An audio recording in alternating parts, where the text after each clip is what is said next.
Hi, everyone. This is Jessica with Whispers of Grace Healing. I'm here to have a conversation not only with you, but with the divine about the difference between emotional and physical pain.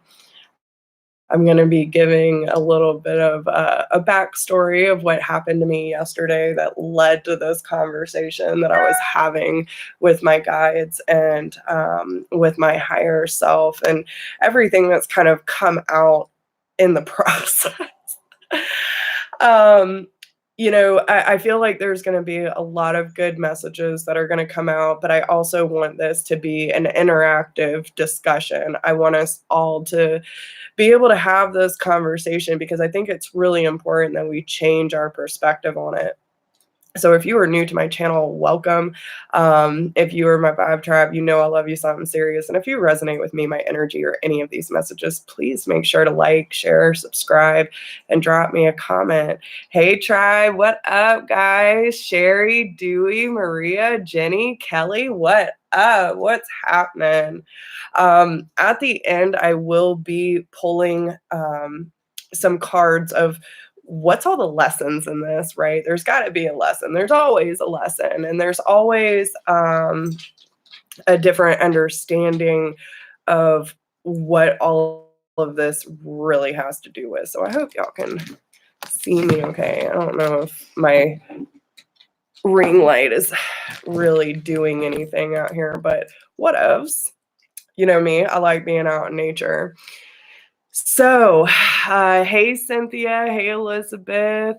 Got Cynthia and Christina, Michelle. What up? Hey, Debbie. I love you guys so much. Okay, so the backstory. Let's get into it. Because listen, y'all know me. I'm an open book. I find humility in my situation. And so, therefore, I am sharing with you. Hey, Kara, how are you? All right. Is this better? So yeah, guys, whatevs. It is what it is. I thought it was gonna be a little bit better, but anyway, let's see. Yeah, so yesterday I was, and the reason I share these stories is to let you know, like, remember, I am human, okay? I am on a spiritual path. I feel like I have done a lot of work in order to become the enlightened being that I am, and there is still so much more to go. But hey, Barb, but again, I am human. I am still a student, right? And I went through this process, and I've been going through this process of, wanting to learn more about building. And, it's so funny how everything comes together. I had this long, long conversation with Kay, who is a dear soul sister of mine that I met in Florida at Ramblin' Mike's meet and greet. And we had like a 3-hour conversation the other night. But she also talked about, how God is literally in everything. And, how the destruction process, right, like, stands for the D. Now, we have to go through the destruction process in order to rebuild, right? Like that, we all know this when it comes to the process of getting rid of our baggage. And, well, not getting rid of our baggage, but letting go of our baggage and choosing not to let it weigh us down anymore, right? So when it comes to learning new trades and whatnot, I wanted to learn construction, woodworking. I wanted to learn how to fix things because I don't want to have to rely on a contractor every time something breaks, and I can't always rely on my father to be there to fix everything for me. And I find it just a natural trade that I want to be able to do on my own, right?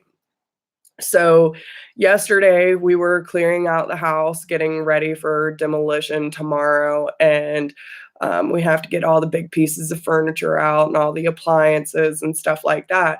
Well, you know, listen, and again, freaking humility. I will laugh at myself all damn day. I am a really good driver, and I'll tell y'all all my shit. Okay, I'm not like no shame in my game. Um, I'm a really good driver on flat land. I can back up my truck like it ain't nobody's business, have no problem whatsoever. In the mountains, totally different story. I'm really lucky I didn't roll my truck yesterday because I totally missed the driveway. Um, and not having any weight in the back of my truck and trying to back in to this spot so we could load stuff up to take to the dump. Which I need to learn these things. If I don't do it, I'll never learn, right? And I can't expect people to just miraculously show up, which yesterday got really lucky. There's always someone there to help give a lending hand. But especially with me wanting to purchase a travel trailer so I can travel, and experience what this country has to offer and visit my soul sisters and brothers and, not have to worry about, mm, renting and all that kind of stuff. Like, I want to be able to take my stuff with me.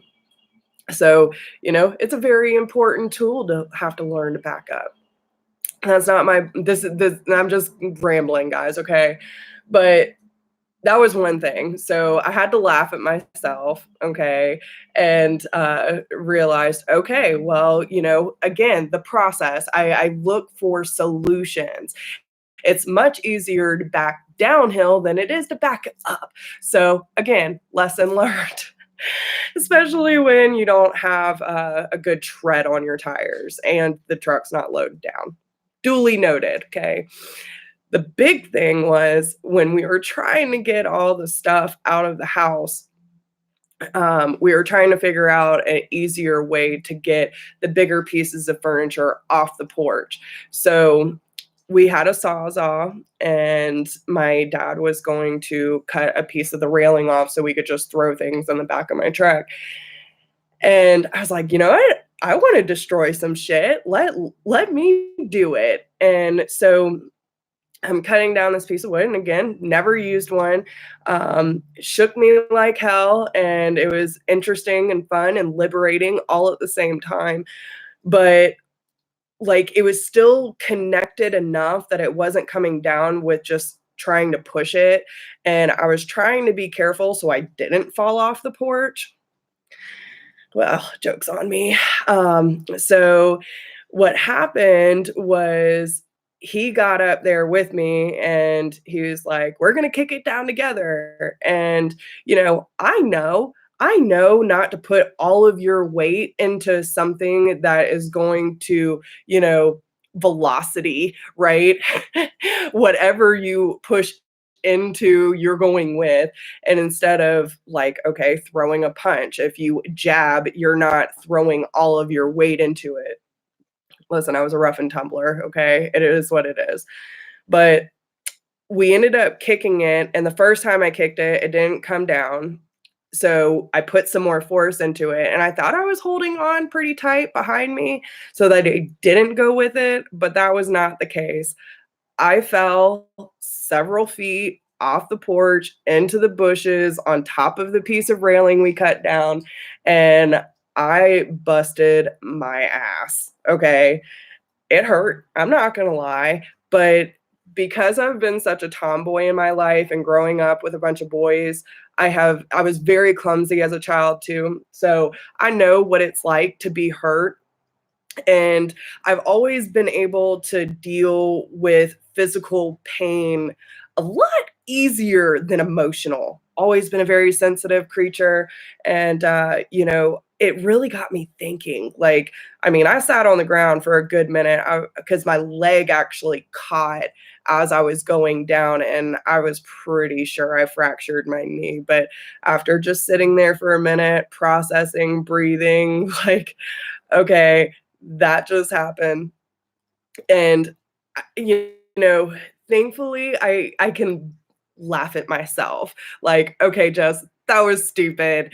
You know you're not supposed to do that, but you did. Okay. Hey, Christina G, and, hey, Ellie." But it was one of those moments where you know you fucked up, but you can't do anything about it, right? We've all been in that situation. And it really got me thinking once I started processing everything, because I still am very sore today. I have minor scratches and, it'll be more bruising than anything. Whatevs. Okay. But when it comes to physical pain, we know that it's temporary, right? We know that the pain is eventually going to wear off, the bruises are going to heal, the scratches are going to heal. But why is it when we're going through emotional pain, we feel like we're never going to come out of it? Like, it is excruciating. A lot of us would actually rather deal with physical pain than emotional, because we're so quick. And I was just talking to Cynthia about this as well, because she texted me right before I went on. She's like, "I was just thinking about that yesterday because I had a migraine, and I will, like, do anything to help heal that pain, like whether it's medicine, tea, salt bath, whatever, like we will do anything when it comes to physical pain, but we're so quick to bury emotional, right?" So why is emotional pain so excruciating? Why does it affect us not only spiritually, mentally, but also physically? When we get emotionally upset, our body aches, we become tense. All these things start acting physically in our body because of the emotional trauma that we're holding on to. So this brought up a really big, like, aha for me. Most of us have, which, anyone watching my channel has some sort of spiritual knowledge, is on some, spiritual path.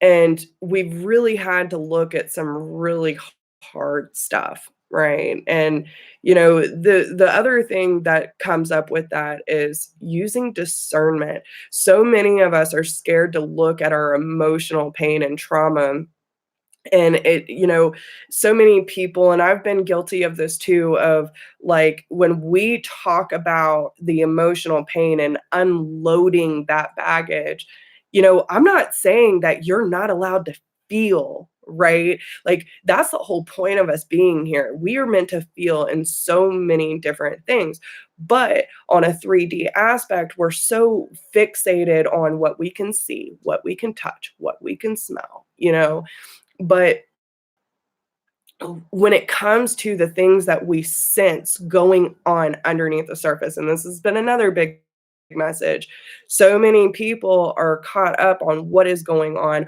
the surface. Like, we all know that on an individual level, what we portray is what we want people to see. How many of us, even when we're going through the toughest time in our life and going through significant transformation, when someone says, "How are you doing?" we say, "Fine."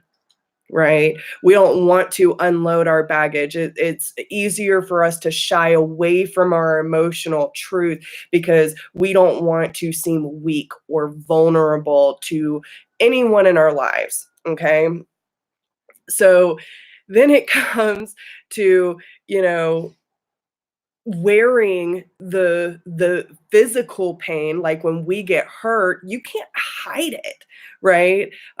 When my dad got bit in the face by one of our dogs and trying to break up a dog fight, he tried to come up with a story so that he wouldn't have to tell people that he got bit by one of our beloved animals, right? So we're trying to come up with a storyline that will be accepted by others outside of ourselves. And this comes into a lot of different areas in our lives, guys. So what happens is we portray what we want people to see, right? So then when it comes to people in our lives that we care about, soulmates, twin flames, karmic partners, whatever the case may be, we end up, putting these expectations and all these things on someone else. And even if, like, a lot of readings I've been doing lately, and not calling anyone out in particular, because this has been a theme that I'm seeing, the cards don't lie, guys. Y'all come to me because you trust me. You trust in my ability. You trust in the way that I give these messages. So when the cards lay out and I'm telling you intuitively, this is what's going on in their mind, in their heart space, but on a 3D level, you're not seeing it. And I know it's hard when someone is projecting their pain and trying to block out things so you don't see that vulnerable side of them. It's really hard for us to look past that surface layer to understand what's going on deeper inside. Okay.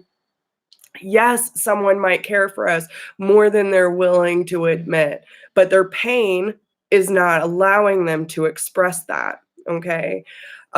Maybe they don't trust themselves or you enough to let themselves be completely open about what they truly feel is going on underneath the surface.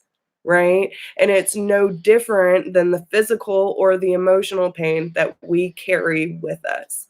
And that's what I want everyone to understand. So, oh, thank you, Christina.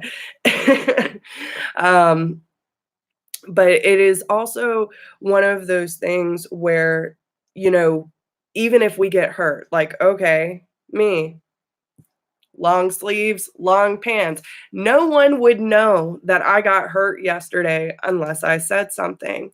Okay. And also, when it comes to the emotional pain, why is it so easy for us to, like, when we're going through this inner turmoil, like, okay, the abandonment issues that came up for me the other day? Why is it so easy when we get triggered for us to go, oh my God, I can't say anything. It's not the right time. Everyone's in an emotional state. Like, my feelings and my needs don't need to be expressed right now, right? Not true. Okay. And that's where discernment comes in.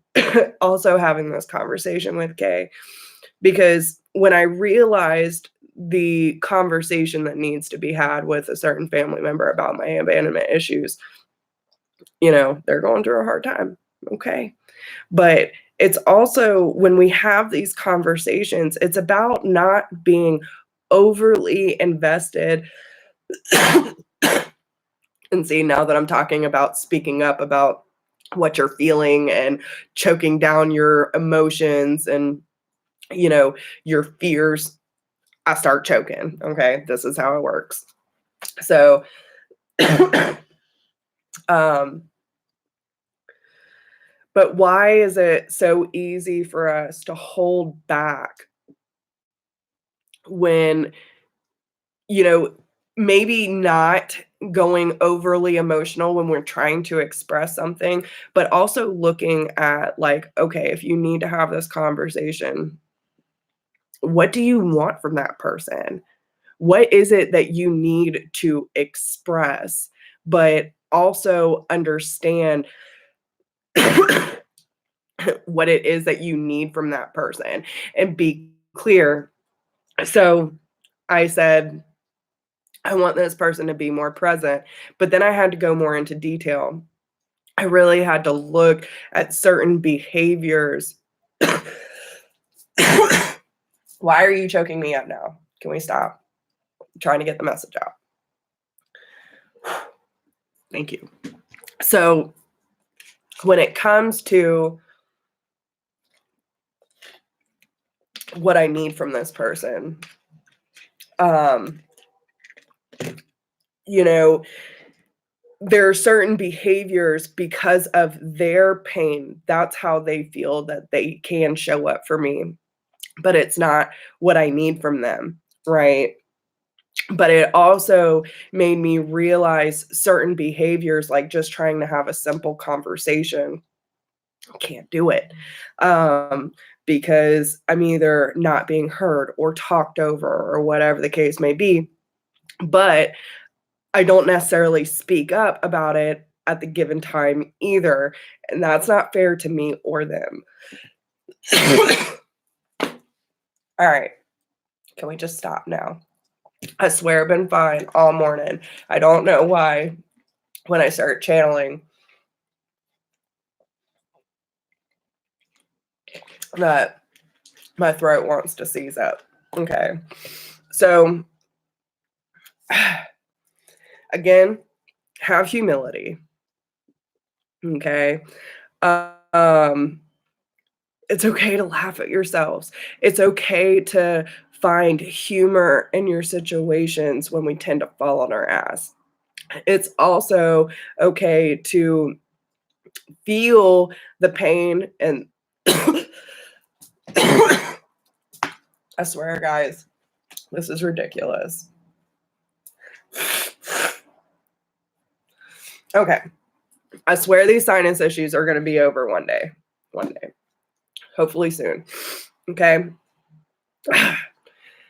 Caca. So, why, where was I, guys? Where was I? You know, when it comes to feeling the things that we're feeling, right?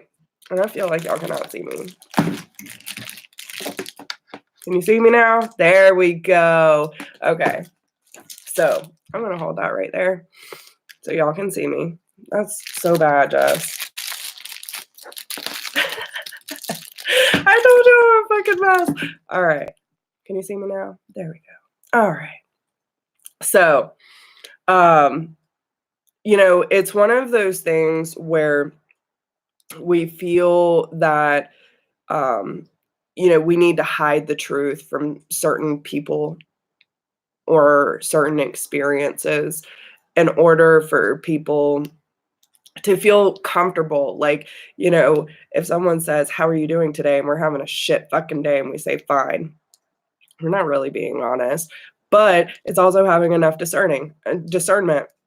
Okay, yeah, maybe I'm not having the greatest day, but it's going to get better, right? Oh my gosh. I can't handle. Okay. I'm putting you down because I can't do it. Y'all are going to have to deal with me being dark. Okay. So, but why is it so easy for us to choke down our pride? And then we wonder why we can't do it, but yet we're expecting our, you know, divine counterparts or the people in our lives to do the same thing.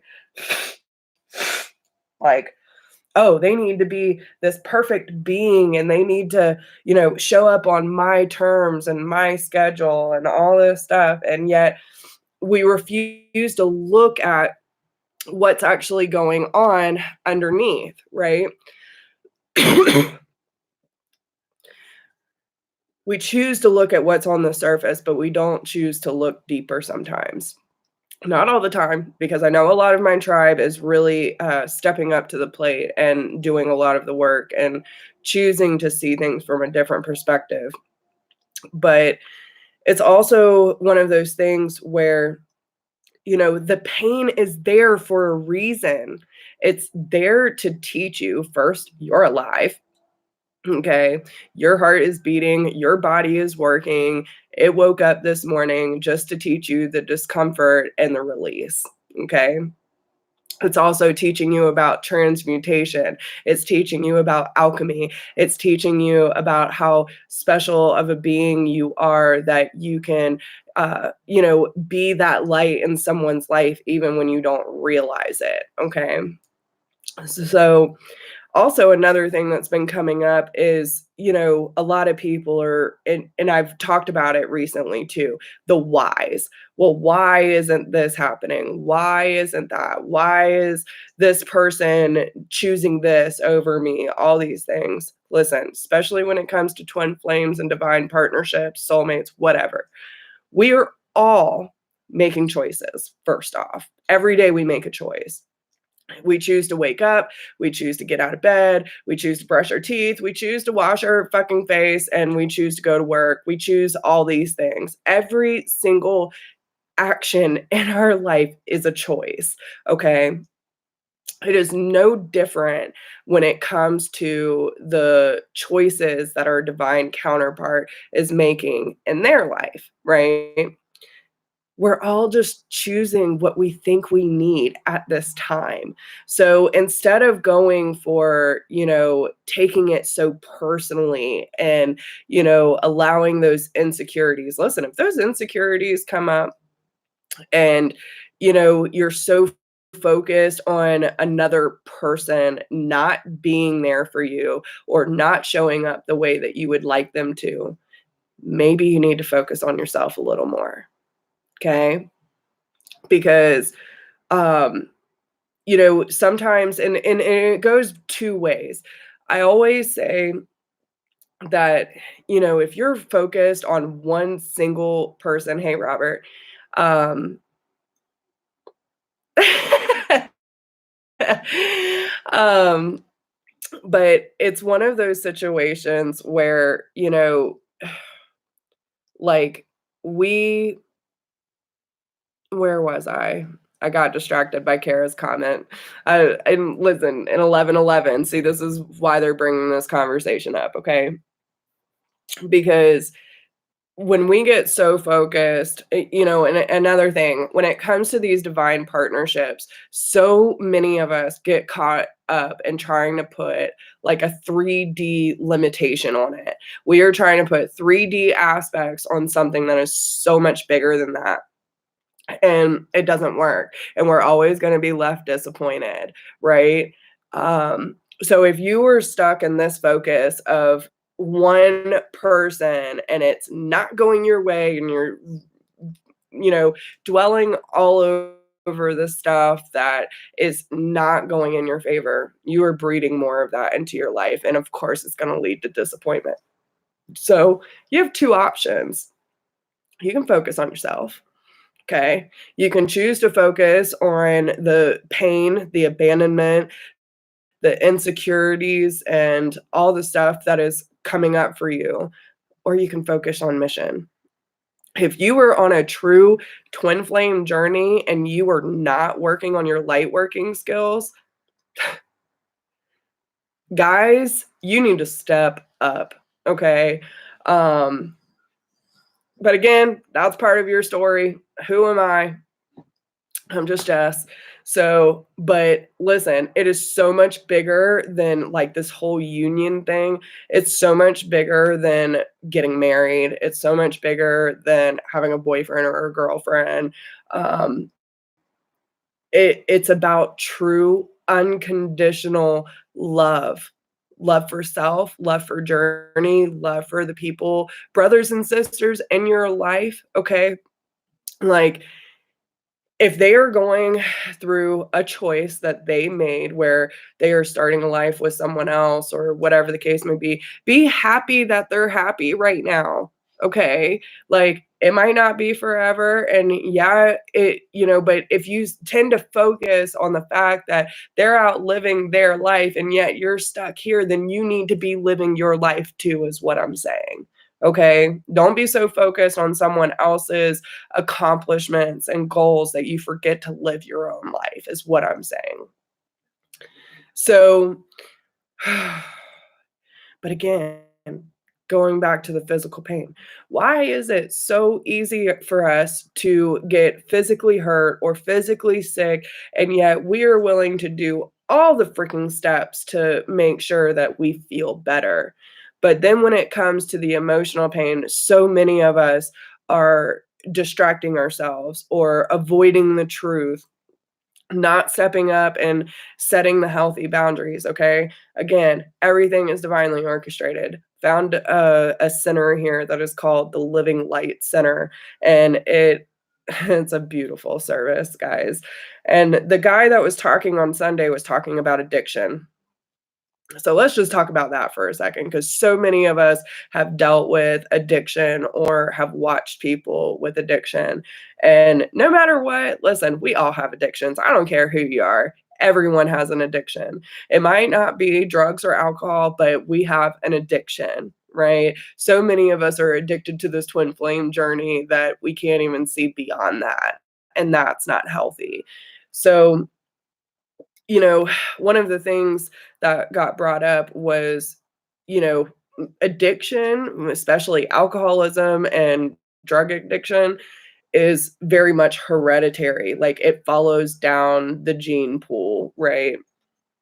But sometimes we do get lucky. For me, I have watched addiction my entire life. And there was once in my life that I was very close, if not borderline an addict. Okay. Especially with drugs and alcohol. Okay. I'm not going to lie. We've all been there.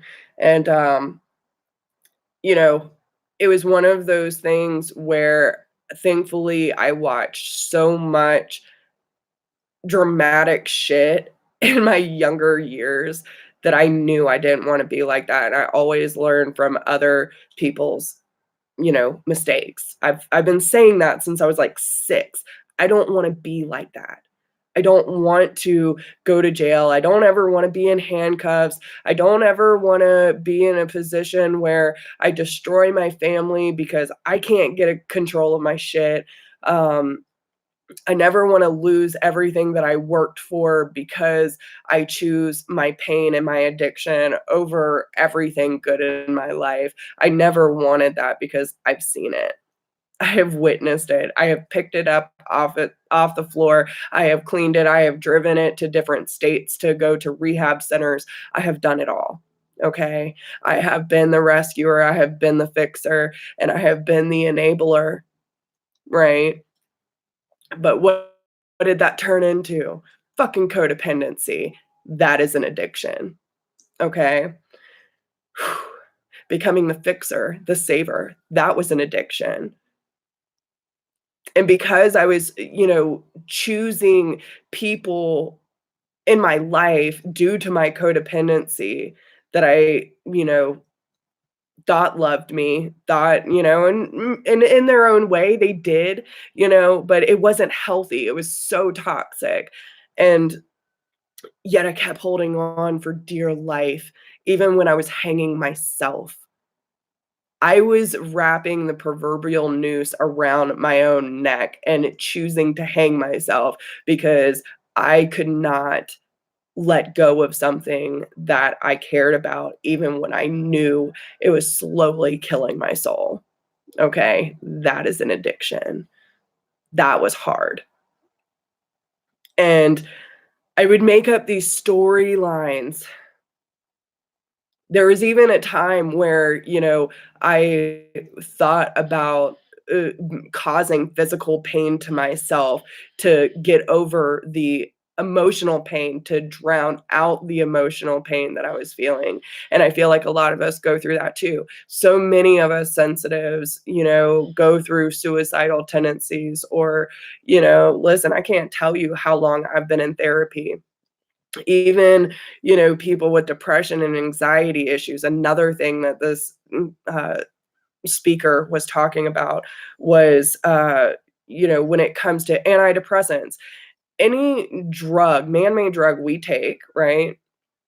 If we take something for depression and we're taking it consistently, right? The moment we stop taking it, because this stuff is not meant to be long term, guys. It is not. I'm not against medicine because I feel like, especially with therapy, it is so good to have someone to talk to. You just got to find the right person to talk to. Just because you go into a therapist's office doesn't mean the first person you come across is going to be the person that you trust with your thought process, with your emotions, with your vulnerability. But there are good people out here that truly care about the well-being of someone's heart and soul. And you have to find the person that vibrates with you so that you can truly open up about those deep-seated wounds that, you don't feel like you can talk to with anyone else. I feel like talking about it is good and therapy is great. But I have also had my fair share of very unhealthy therapy sessions, especially when it comes to, some of the bigger organizations. Um, when it comes to medicine, listen, that medicine almost killed me. Literally, almost killed me. Okay. I was bedridden for almost a year because of this stupid medicine. So, just because, and again, because I was so out of alignment with my soul and bearing my truth and my feelings and everything that I was going through, all the traumatic experiences that I was not being honest about and blocking out, my body just could not handle. So again, medicine can be good when it is, you know, spread out. It is not meant to be taken all the time for years and years and years and lifetimes. It's not meant for that, guys. Most of the stuff that they're giving us that is prescribed, big pharma, is very much poisoning us. And I'll say it, okay? Like, whatevs. I don't care if they flag me or not. But with that being said, if you were taking an antidepressant for a long period of time, the moment you stop taking it, what happens? You get more depressed. You take an anti-anxiety, stop taking it, you're going to get anxiety. But no matter what, it is a fucking band-aid. You can take it, but if you're not dealing with your shit, that stuff is still there. You are still harboring your emotions. You are still holding on to your traumatic experiences.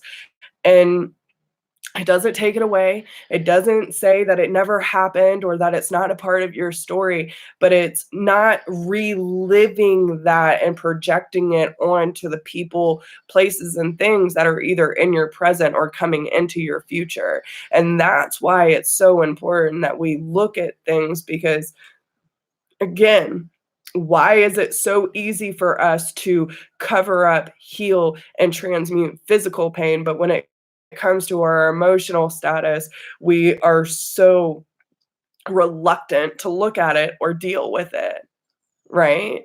So don't shrink away from your feelings or expressing your needs. It is so important that we look at it for what it is. Use discernment. Look at it as like, okay, most of us dealing with other people in our lives, all of us are going through something, right?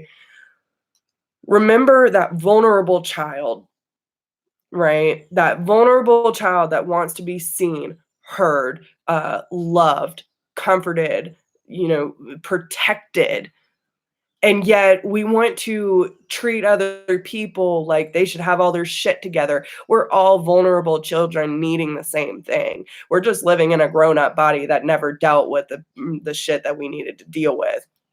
So be gentle with the people that are in your life and set healthy boundaries. Again, even with an addict or anyone else in your life, if you truly love someone, you're not going to say, listen, if you don't show up my way, my time, and all this stuff, then you're no good for me. You're not this, you're not that. That is toxic. Okay. Hey, Brooke.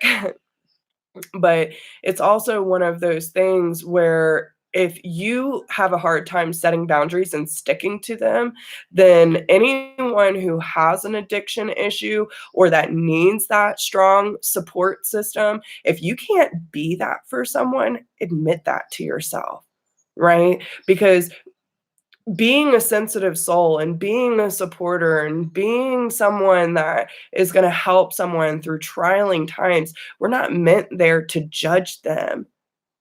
We're not meant to fix their shit or to break it all down for them. We are there to hold space. What is holding space? Being being in a place of unconditional, forgiving, and unjudgmental space.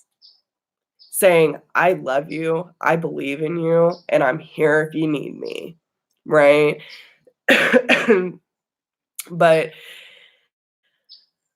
if you set boundaries with someone who has any sort of addiction, which again, we all do, right? Whether it is uh, drugs, alcohol, codependency, emotional trauma, whatever it is, there's always some sort of addiction because a lot of us are addicted to the pain. A lot of us are addicted to victim mentality. So many of us, I mean, and I've been there too, thinking the world is out to get me. It's not. Okay. It's not. But if you set a healthy boundary and you're not willing to follow through with it, then the person on the other end is going to lose trust in you. You said that you would be there for me, and yet you're running. Okay. You say that this is what you need from me, but you're not giving me the chance to step up to the plate because you are judging me, you are criticizing me, you are throwing me down in the dirt with your expectations, right? So, again, like an example that he gave was he knew a man that was a severe alcoholic. He was married and his wife became pregnant. His wife did deal with his alcoholism issues, but when she got pregnant, she wanted a healthier and more stable life. Completely understandable. She didn't want her child coming into a life where the father could not be emotional or physical support for either one of them. Completely understandable, right? So she had to have a talk with him. And what she said was, I love you. I support you and I will encourage you, but I will not encourage this behavior anymore. If we are going to have a healthy family dynamic for our child, I need you to get help. Okay. I need you to go to rehab. I need you to detox. And I need you to get into a program where you can find the support that you need to get better. Right. If you can stay clean for 6 months, we will work through this. We will get through it. But if not, by that 6 months, we will need to go into separation because I need to focus on my child. I need to focus on my family. Right? So, following through with that, as much as it may hurt to say, and it's not, I'm giving up on you, but I need to take a break so that I can focus on my priorities because you are refusing your responsibilities in this family. That is your choice, but this is mine. And if you follow through with that, then they will trust that you will stick to your guns, right? That you will stick to what you say, no matter what it is, whether it is perceived good or bad, whatever the case may be, but do not become the enabler. Do not say, because I love you so much that I am going to continue to let you dig your own grave and throw our family down the toilet. Okay. So many of these things go hand in hand, guys. And I feel like these are really important messages to be had, and however you perceive them, that is your choice. But it's also being discerning with the emotions. Like, don't have a conversation that's so over emotional and your emotions are raging and you're like, you're doing this to me and blah, blah, blah. Like, no, that is not the way to have a healthy conversation. Okay. But to say, this is how I'm feeling. It hurts me when, this is what I need from you. This is what I am experiencing through your behavior, and it's not healthy. And I want us to get back on track. Like, if you can take a calm, collected approach, but still honor your emotions and your feelings, that's where the magic happens, right? So, yes, it is the way you present to them, because you can't throw shit in people's faces and then expect them not to be defensive. How do you feel when someone comes up and says, "You're a piece of shit. I don't like how you're acting. You need to get better. You are broken." All these things make us shrink back into this vulnerable child. And what do we do when we feel vulnerable? We go defensive. No, that is not the truth. Oh, goodness. Yeah. So even if someone does come at us like that, being able to use discernment, okay, I hear what you're saying. Now, whether that is my truth or not, okay, that's your choice.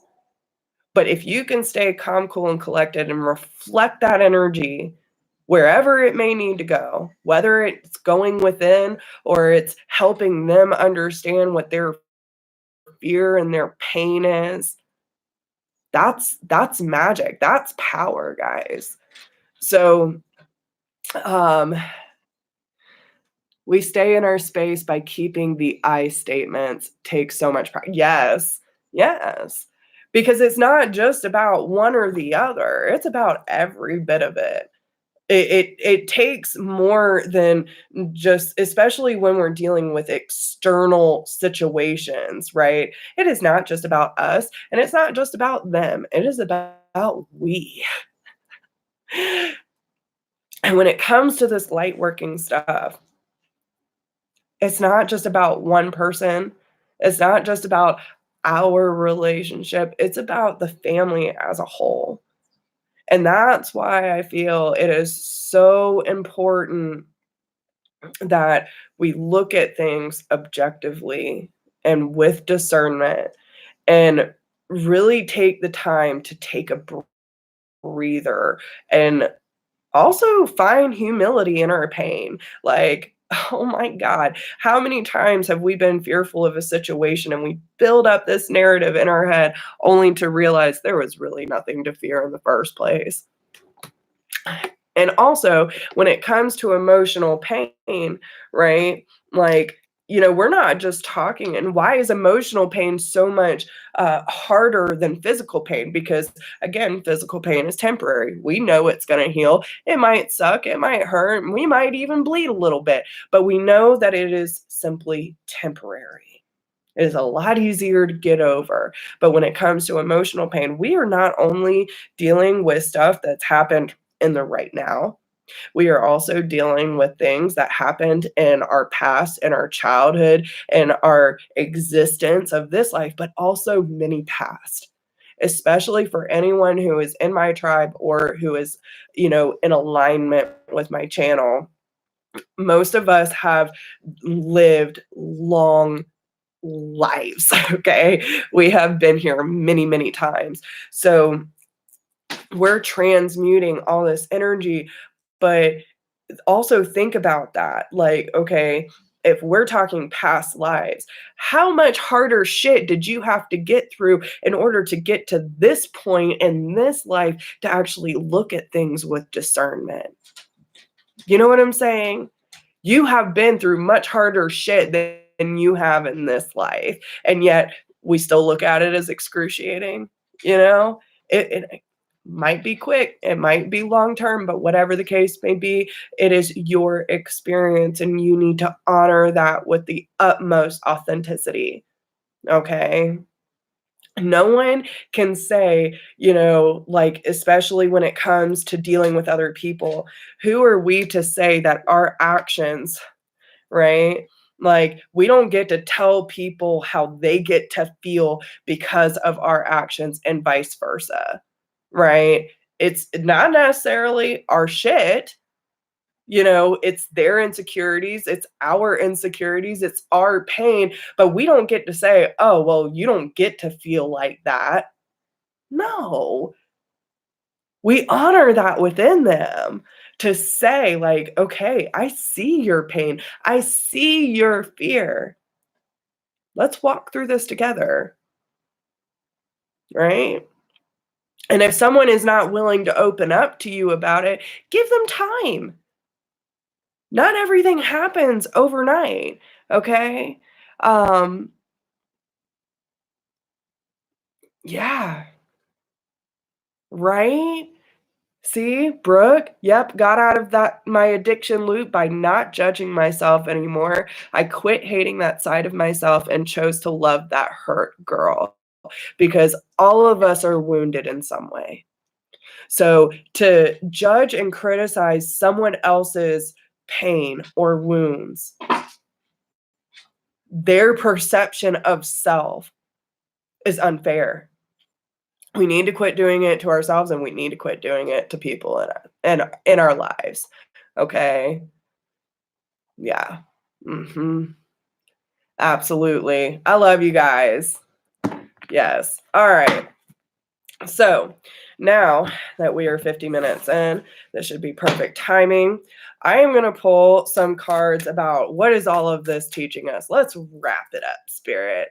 Okay, we're going to do a feminine and a masculine, not divine, whatevs, whatever you resonate with most, whether you are male or female, if you resonate more with the feminine side of things or the masculine side. And remember, we carry both. So, how are these energies and these messages helping nurture both sides of our masculine inequalities? Okay. Let's get it. Wrap it up. All right, let's start with the feminine side first.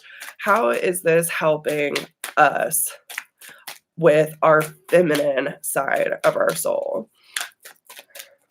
How are these messages helping us with the feminine side? Okay, we have 3 here. Okay. And how is this helping us with our masculine?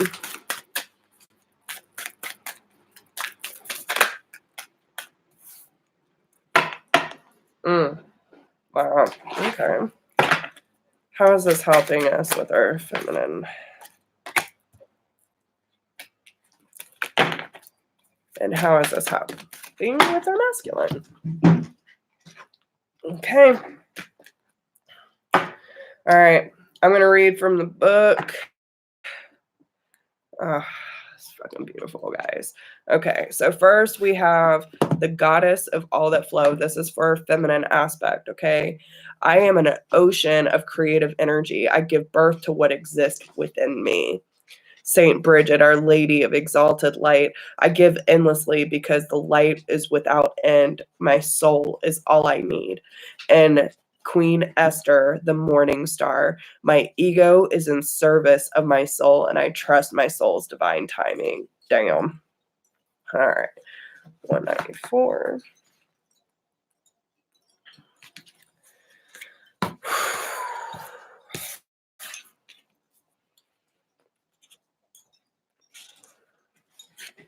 All right. Umoja creates a flow where before there was a block or a stagnation in our life force. When we feel uninspired or stuck in life or in a creative endeavor, from having a child to writing a book, she is the feminine essence that sets our energy back in motion.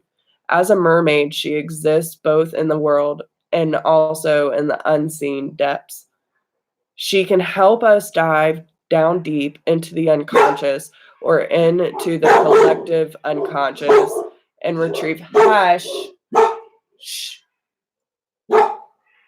She can help us dive down deep into the unconscious or into the collective unconscious and retrieve the hidden secrets or the wise pearls that we need to integrate now for our life to flow again. As the queen of the ocean, she baptizes us to start over, to begin again right now. I'm so sorry, y'all. This is so distracting. Give me 1 second. Come on. Oh.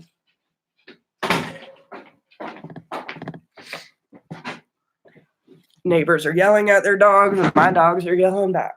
All right.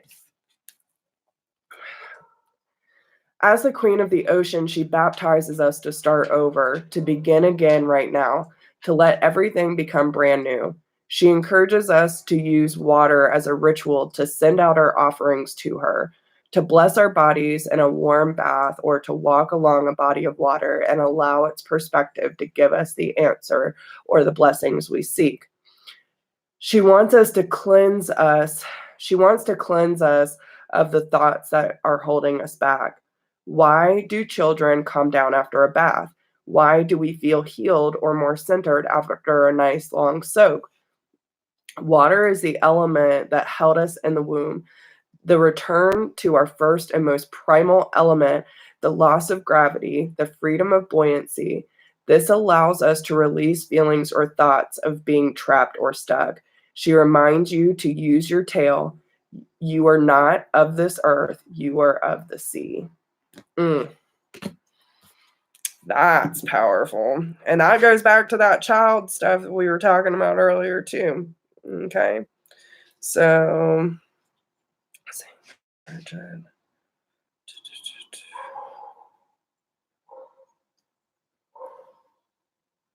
160 feet.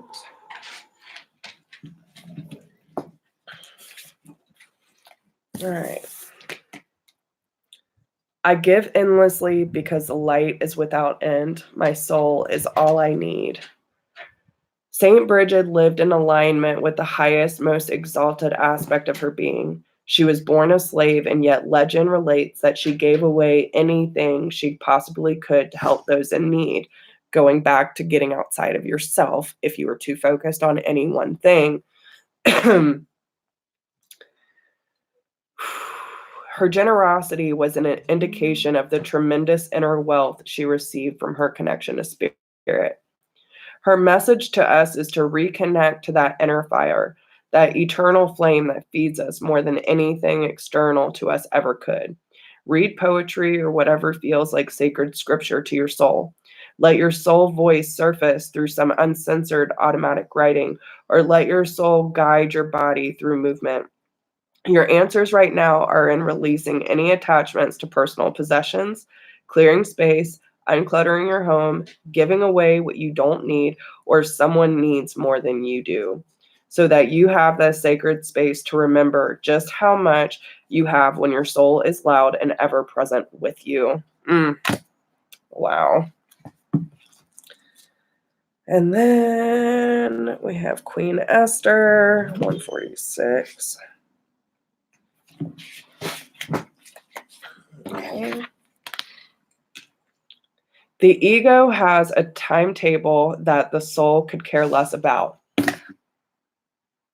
Guys, I can't make this shit up, okay? Talking about timetables, expectations, all that shit, the depths of your soul, the wounded child, giving outside of yourself, quit focusing on the things that are not working for you and give to things that you can, you can make someone else's day, right? Love always conquers all. Let me just say that, okay? When we are feeling stressed or threatened in some way, fear can be exceptionally loud and can inform the ego to work overtime in trying to get something accomplished or to manipulate something to happen. The natural flow of energy that's always at work behind the scenes, the universe's capacity to assist us, then gets blocked. When we are in the service of love,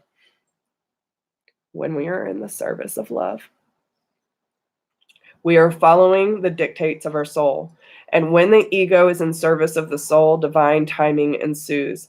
Esther mastered this art. Even under extreme duress, she listened wisely to her soul. She became a queen by letting her love for her people inform her feminine intuitive powers. This is her imperative. Trust that everything is aligning in divine timing. Trust your soul voice. Okay. How else is this happening? Opening up opportunities.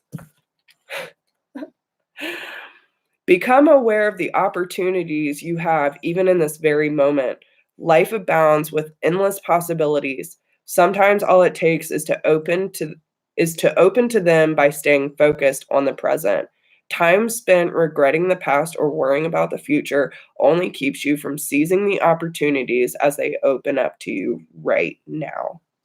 Mm. Affirmation says, doors to new possibilities are opening up to me in every moment. I let go of the past and surrender the future, turning my attention to the now so I can seize the opportunities on my path today. Bam. Bam.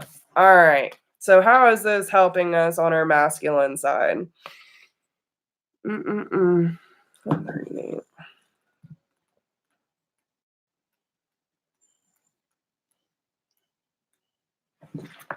Okay. The presence of the divine feminine. Okay.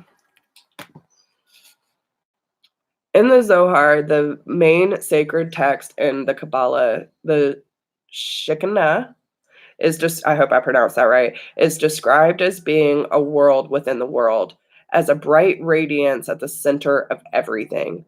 All life on earth, all consciousness is a part of her light and is therefore sacred. The metaphysical theory of immanence is that the divine presence is manifested in the material world. So there isn't actually any matter, whether organic or inorganic, that isn't also part of the divine. She is the light that inhabits your body, your cells, and is in the cells of all the people and objects you see around you. She is also about pure experience. She is the message, the truth that there is a light at the center of everything that happens to us, both the good and the bad. And the Shekinah is the reminder that we are not just this body or this pain we might be going through or this confusing moment in our brief life. We are light. We are molecules of heaven in human form. And right now we can just know this. We can experience the light that we are and that we can be enough. That can be the miracle and the answer we actually need. Not words or meanings, but simply and more profoundly pure, radiant being. This is some powerful shit, y'all. Powerful. All right. Teaching us to believe. Believe in the mysterious and wondrous ways of the universe. Know that there are no mistakes and that everything happens for a reason, even if that reason is not always immediately obvious.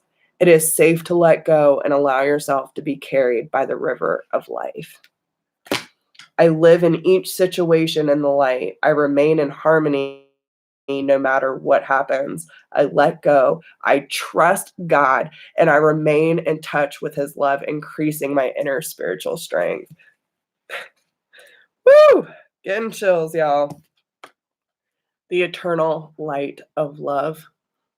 The eternal light of love permeates everything in existence and fills every atom of our being. This means light and love are always present in every situation, regardless of whether we perceive it or not. There is love and even a hidden blessing within a current situation. Trust. All that is occurring is for your highest good. Look beyond the surface and an appearance of things. Did I not say that earlier? Did I not say that earlier? Quit looking at the surface of things and realize what is deeper under that surface. I trust in the eternal light of love, which stems from my soul and the heart of all creation. I trust in the eternal light and love within every situation I find myself in. I trust in the divine light. Thank you, Spirit. Thank you man, they just confirmed every ounce of information that I just talked about in 50 minutes, okay? And 13 minutes, they confirmed all of it. So, with that being said, I'm just saying, I love how this works. I love what I do. I trust in myself. I trust in the divine. And I can't get over how many times they continue to surprise me It's a surprise, but it's not, because I know this is how they work. I know that no matter what they pour out of my mouth and out of my soul, they are going to confirm with something. They always have a way of confirming shit. So listen up, tribe. Okay. I'm just saying. I love y'all so much, so fierce, so hard. I can't even get over how much love I have for y'all. So take some deep breaths, y'all. Okay. Woo. Listen, we are going to be fine. We just got to roll with the motions and listen, be like water. Anytime you meet resistance, flow in a different direction, but keep flowing no matter what. Don't ever stop. Don't ever give up. Don't ever lose faith, and choose to trust in the process. Okay. So I love you guys, and I hope y'all have a wonderful, fantastical day. And I hope that you continue to see the light in all situations. Okay. So take care of yourselves. If you need me, you can reach me at whispersofgrace1016@gmail.com. If you need any information on any of my services or what I do or how to get in touch with me, all that information is down below. And I thank you, every single one of you. So much gratitude, so much love, so much support. And I would not be where I am today if it weren't for y'all. So remember how special you are. All right. I'm going to get off now. Love you guys. I'll talk to you soon. Bye.